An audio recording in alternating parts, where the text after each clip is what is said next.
आज खोपोली नगरपालिका हद्दीतील सर्व कामगारांना आमदार महेंद्र थोरवे फाउंडेशन व शिवतीर्थ कामगार संघटना खोपोली शिलफाटा नाका कामगार यांना शासनातर्फे किट व पेट्या वाटप व मेडिकल कॅम्पचे आयोजन करण्यात आले होते।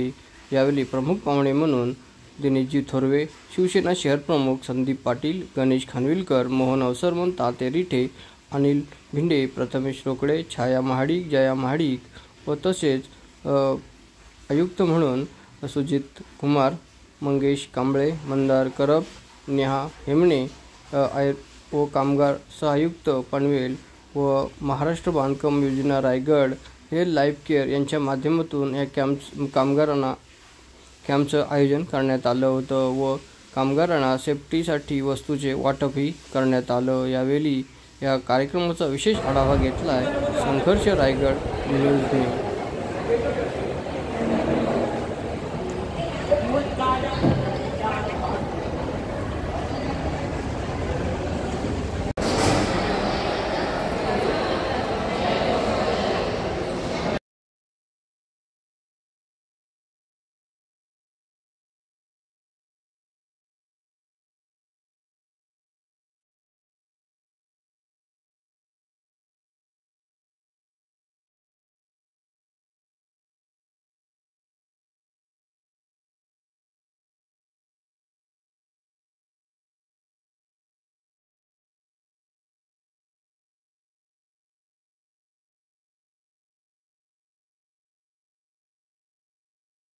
कामगार एकताच्या माध्यमातून खोपोली शहरातील बहुतेक लोकांचे बरेचसे लोकांची आम्ही नोंदणी करून त्यांना शासनाचा लाभ मिळवून देण्याचे काम कामगार एकता करते आणि आम्ही आमदार साहेबांच्या माध्यमातून आम्ही कामगार संघटनेचे काम करतो।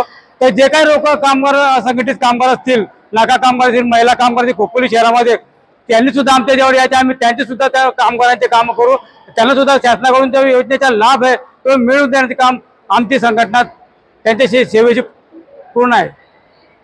साहेब आमच्या खोपोली शहरात त्यांना ते कामगारांच्या अडचण निर्माण होते, 90 दिवसाचे प्रमाणपत्र ते आमच्या खोपोली शहरात स्थानिक कामगारांना मिळतं, पण ग्रामीण भागाचा प्रॉब्लेम असा आहे की ग्रामीण भागामध्ये ग्रामसेवक त्या कामगारांना ते 90 दिवसात सर्टिफिकेट सही देऊ शकत नाही, त्यामुळे ते कामगार ग्रामीण भागात वंचित राहिलेले आहेत। त्यांच्यासाठी आम्ही शासनाकडे एक अर्ज पण निवेदन पण लेटर पण दिलेलं आहे।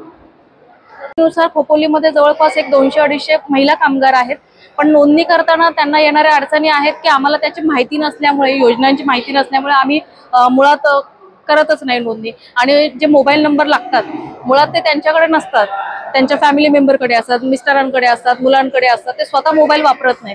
कारण हा सगळा जो आहे हा बांधकाम कामगारांच्या बोर्डामध्ये नोंदणी करताना येणाऱ्या हा अडचणी आहेत आणि त्याच्या संदर्भामध्ये तेवढी जनजागृती नाहीये। तर मी असं आवाहन करेल सगळ्यांनाच, आमदार साहेबांनाही आणि आमचे जे कामगार आहेत, जे लीडर्स आहेत, की त्यांनी जास्तीत जास्त महिलांपर्यंत या योजना पोहोचवाव्यात जेणेकरून त्याचा लाभ त्यांना मिळेल।